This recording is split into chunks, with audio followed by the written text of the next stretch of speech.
नमस्कार प्रणाम आदरणीय श्रोता, अभी रहुआ सुनत वानी रेडियो सानवी 96.4 मेगाहर्ट्ज और कार्यक्रम आमने सामने के साथ हम कार्यक्रम प्रस्तुता विशाल यादव रउरा लोगिन के साथ उपस्थित हो चुकल बानी। समसामयिक विषय पे निरंतर चर्चा रउरा लोगिन के साथ। आज हमने के साथ में बहुदरमाई नगर पालिका वार्डा नंबर 3 के नवनिर्वाचित वार्डा अध्यक्ष दिनेश यादव जी बानी। वहाँ के टेलीफोन संपर्क में जोड़े का अधिकतम प्रयास कर रहा बानी सन। अब की बार जनता जवन डिसीजन कैले बानी बहुत ही सराहनीय रहल बाटे। एगो जहां तक एगो बात आवत रहे बीतल समय में जब हम पैसा के बल पर चुनाव जीतेम, लेकिन अब की बार के चुनाव पैसा के बल पर नइखे जीतल गईल। जनता एकदम निष्पक्ष भावना से कौनो लोभ लालच में ना पड़ के जनता अपन मत के दान के लिए बने। आदरणीय श्रोता, हमने के साथ में दिनेश यादव जी जुड़ चुकल बानी। वहाँ के अधिकतम ट्राई हो रहा बाटे, अभी वहाँ के जोड़े का अधिकतम प्रयास में बानी सन। कार्यक्रम आमने सामने कुछ दिन से थोड़ा डिस्टर्ब रहा कुछ कारणवश, और आज से निरंतर रेडियो सानवी के साथ कार्यक्रम आमने सामने सुने।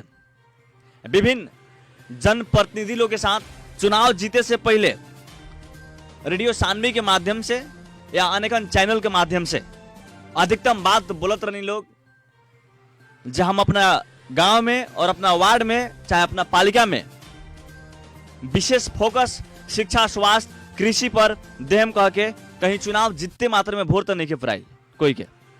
आदरणीय श्रोता, समसामयिक विषय के लेकर के रेडियो सानवी निरंतर प्रयास में रउरा लोगन के साथ में रहल बाटे, और हमेशा समसामयिक विषय के रेडियो सानवी रउरा लोगन के निष्पक्ष भावना से आवाज उठेले बाटे, और हमेशा रेडियो सानवी रउरा लोगन के साथ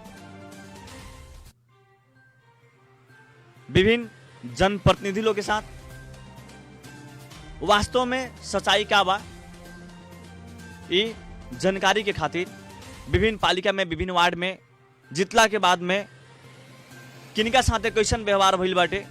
बीतल समय में यही बात आवत रहे, जी हमरा के वोट नहीं देले उनका के देखे सन, लेकिन वास्तव में बहुत वार्डा अध्यक्ष जी लोग भी बात कहनी जे चुनाव जितला के बाद में जे वोट देले बानी आ जे नहीं देले उ सब कोई बराबर बानी, हमरा खातिर बानी।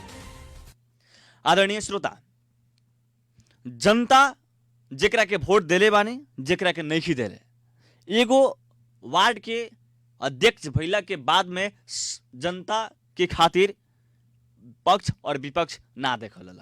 वास्तव में नेताजी लोग जितना भी जनप्रतिनिधि लोग जीतल बानी कितना पक्ष और विपक्ष देखले बानी इ त जनता बताए। आज हमने के साथ में बहुदरमाई नगर पालिका वार्ड नंबर 3 के नवनिर्वाचित वार्डा अध्यक्ष दिनेश यादव जी बनी। कार्यक्रम आमने सामने में स्वागत कर चाहें। स्वागत बटे दिनेश जी कार्यक्रम आमने सामने में।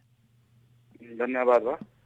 का हो रहा बटे अभी गांव में घर में भेंट घाट विकास के काम छल फल हो रहा बटे जी। अपने लोग जवन जहाँ तक देखल है चुनाव तो जीत गई बानी, जवन बीतल समय में रुरा चुनाव जीतल भी रहनी, पहिलका समय में दूसरका बेरी रुआ चुनाव जीतल बनी। फिर बीतल समय में कितना प्रगति कहीं नहीं रुआ, ओकरा बाद में जनता तो देखलक, मूल्यांकन करके रुआ के फिर दोबारा जनता मौका दिले बाटे। जे अच्छा रुआ काम के लिए बानी, बीतल समय में सराहनीय काम के लिए बानी, जनता दोबारा रुआ के मौका दिले बाटे। फिर दोबारा रुआ मौका मिला बाटे, तो अब की बार का एजेंडा रखले बानी जनता के खातिर? सबसे पहले बात बाकी बहुदरमाई नगर पालिका वार्ड नंबर 3 में 74 साल में हम चुनाव जीतनी। हमारे गांव में एक हाथ कहीं नाला ना रोड ना ढलान कहीं कुछ ना रहे जी। हम चुनाव जीतने तब हम पूरा 3 नंबर वार्ड में पूरा गली गली में रोड में हम रोड नाला ढलान करेनी। बाकी काम अब की चुनाव हम जीतल बानी, एमे जितना अधूरो बाचल बा हम पूरा एकदम सफल पाएंगे जी। रोड नाला और गली गली में रुआ नाला निकलनी ढलान करेनी, लेकिन हमनी के विकास के खातिर स्वास्थ्य में कितना ध्यान देनी? स्वास्थ्य में भी हमनी के एकदम पूरा फुल ध्यान बाटे। स्वास्थ्य चौकी में हमनी के दवा से लेके हमनी के सर्जिकल सामान जितना बाटे हमनी के टाइम टेबल से सब जनता कन के मिलेला। जी। और साथे साथे देखल जाए तो बहुत ऐसा वार्ड में, चाहे रौरा वार्ड की भी बात कैल है, विद्यार्थी सब स्कूल में पढ़े जब जानी तो समय पर शिक्षक लोग ना आवे नहीं, कबो विद्यार्थी लोग बढ़िया से पढ़ाई ना होकेला तो ना जानी कह के। वास्तव में शिक्षा में भी राउर तो कर्तव्य बात देखे के। शिक्षा में भी हमनी के बहुत ध्यान देवे निशन। शिक्षा में तो हम अपन 3 नंबर वार्ड के महावीर शाह माध्यमिक विद्यालय में जी 3 गो टीचर लोग के हम नगर पालिका से उपलब्ध करा के एक्स्ट्रा हम पढ़ाई करवानी जी वो जब नगरधाम स्कूल में हमनी के। ओकरा बाद में स्कूल में हमनी के बेंच डेस्क के समस्या रहे, 50 गो बेंच डेस्क हमनी के रहे, स्वस्थ माननीय जी से कह के पहल करके हम स्कूल में लगवानी। ओकरा बाद में हमनी के पंखा उंखा को क्लास में हमनी के ना रहे, जहाँ 74 साल में चुनाव जीत रहे वो बड़ा के बात करता नहीं, पूरे क्लास में वायरिंग करेनी, हम पंखा लगेनी। ओकरा बाद कंप्यूटर ना रहे, कंप्यूटर लगवेनी। अब स्कूल में तो हमनी के बार बार जाके चेक करेनी सन, पढ़ाई हमनी के एकदम बढ़िया होला।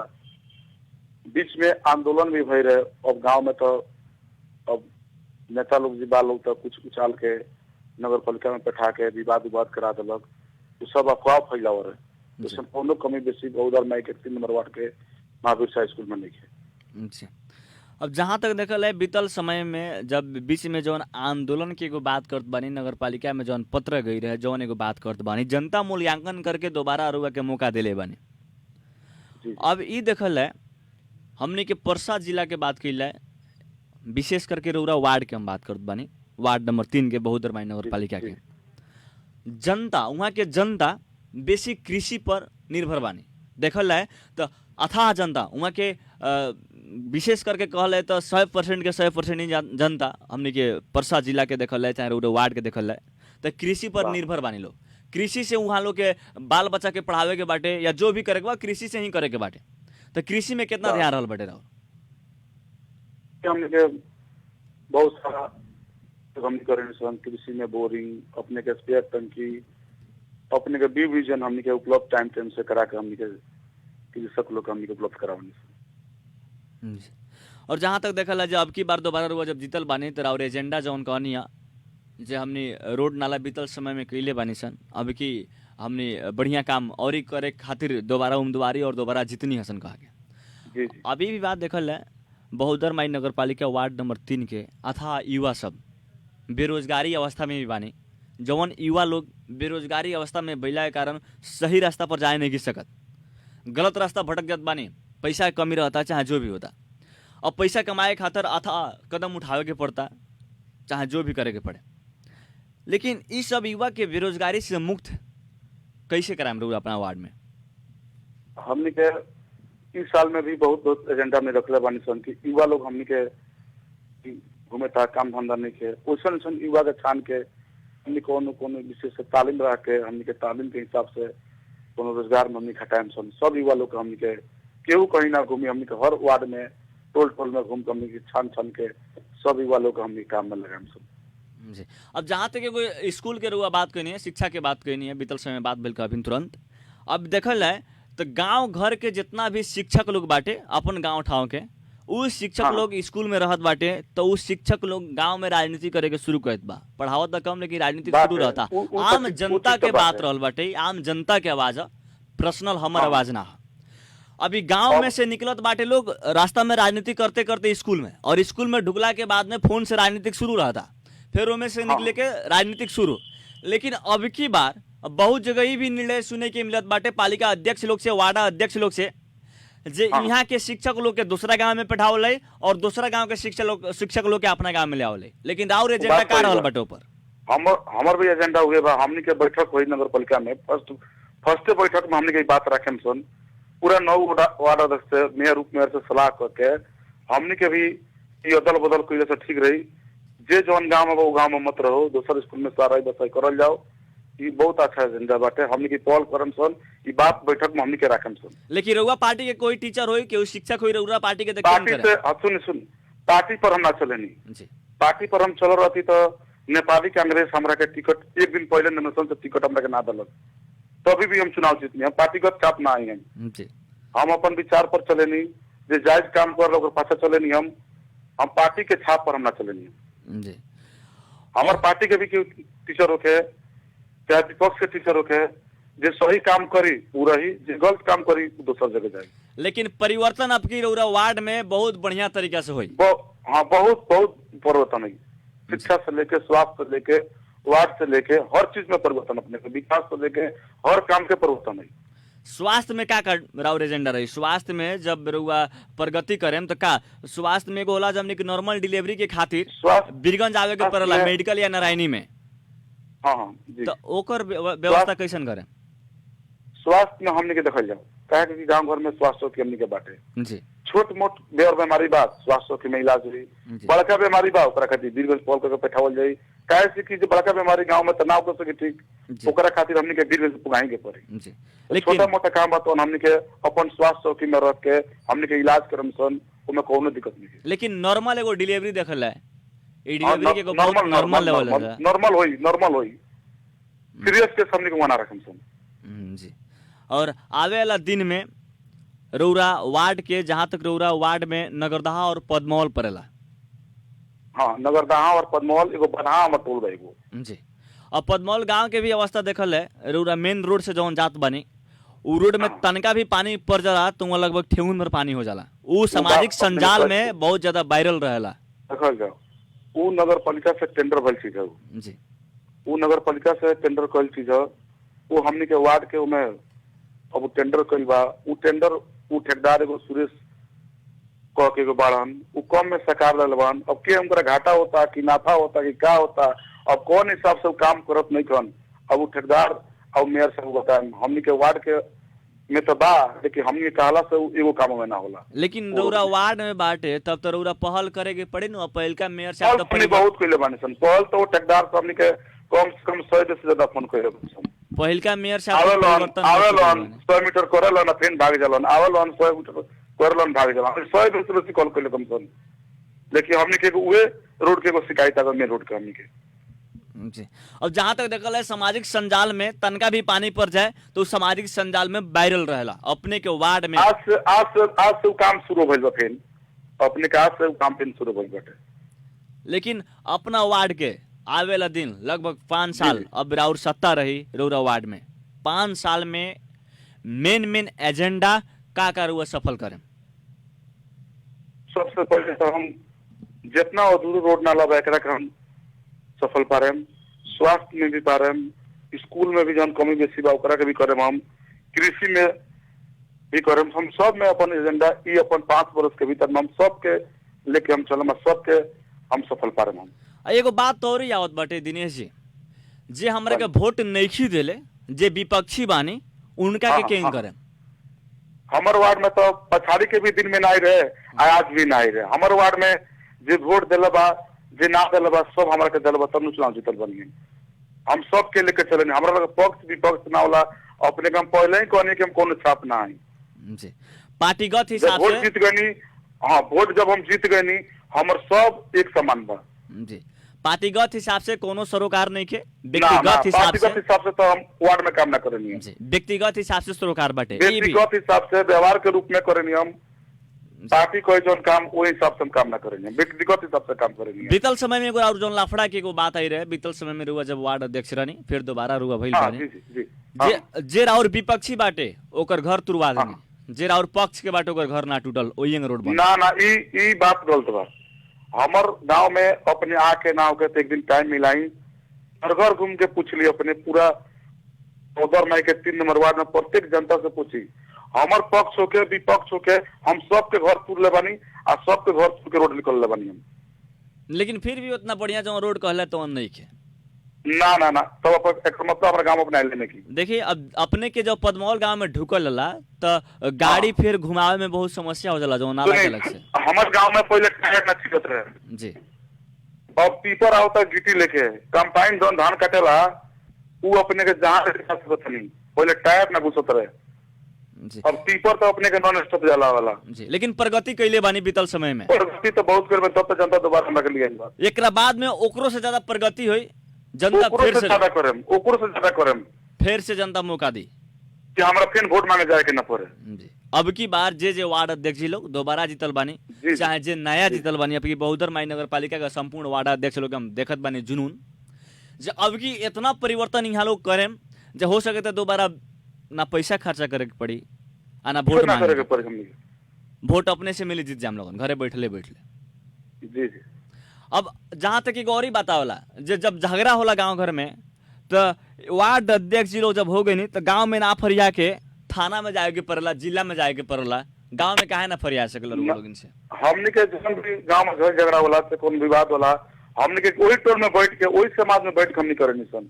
हमनी के चौकी में जिला में हमनी ना पुगे निसन, यानी कि हम वही टोल में बैठ के परियाव निसन, वही राहुल समाज में बैठ के परियाव निसन। वार्डा नंबर 3 में जितना भी रुआ जब से हाँ वो निर्वाचित हाँ। बानी बीतल समय में चाहे अभिन के देखल है जब से रुआ हाँ वहाँ वार्ड अध्यक्ष के जब रुआ वहाँ जीतल बानी तौना बेर से एको गो पंचायती जिला में नहीं आई।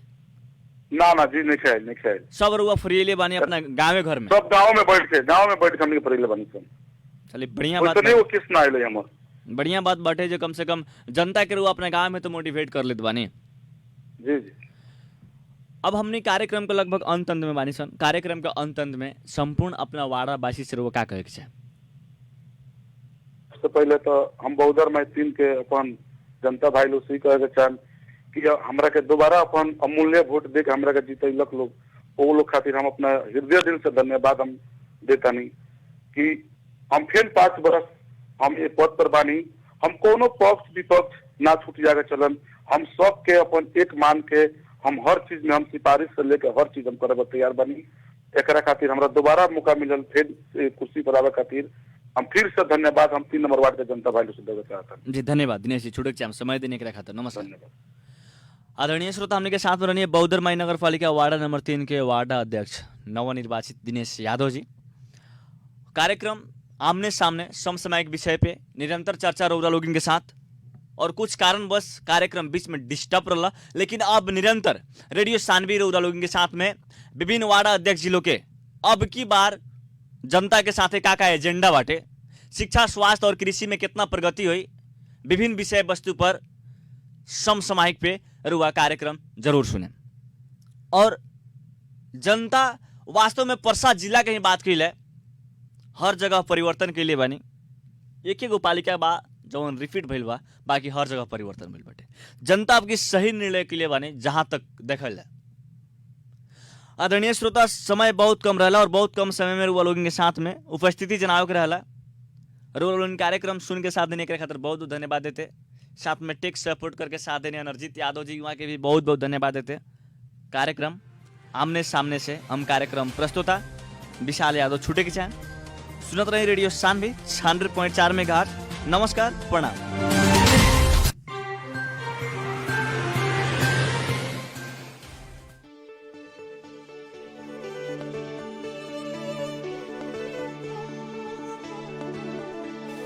गाउँ सहर सारा गुन्जाउने यो हो रेडियो सानवी 96.4।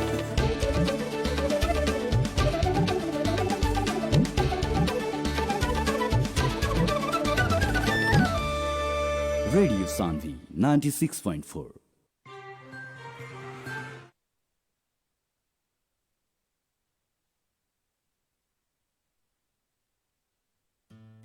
प्रदेश 2 कै पहिलो Birgunj heart and super speciality poly clinic. हजुर प्रदेश नम्बर 2 कै कार्डियोलोजिस्ट डीएम महिला डाक्टर मधुगुप्ता सेवा दिँदै हुनुहुन्छ। साथै doctor Maheshwar Prasad Kurmi consultant physician, doctor Shyam Kumar Gupta नवजात शिशु तथा बाल रोग विशेषज्ञ, डाक्टर तरनुम अफरोज, डाक्टर राजेश शाह स्त्री तथा प्रसूति रोग विशेषज्ञ र doctor Ranjit Chaurasia neuro surgeon. हाम्रा सेवाहरू कार्डियोलोजी, डायबिटोलोजी, न्यूरोलोजी, पल्मोनोलोजी, ग्यास्ट्रोलोजी, गाइनोकोलोजी र पेडियाट्रिक। साथमा ECG, echo, UST, TMT, Holter, ABP, PFT, endoscopy पनि गरिन्छ। सम्पर्क Birgunj heart and super speciality poly clinic, Akriti tower, तेस्रो तल्ला, बिर्ता 10 तले भवनको उत्तरपट्टि। मोबाइल 984130 07648 र 98262 82980। क्लिनिक खुल्ने समय बिहान 7 बजेदेखि बेलुकी 8 बजेसम्म। One of the best clinic Birgunj heart and super speciality poly clinic.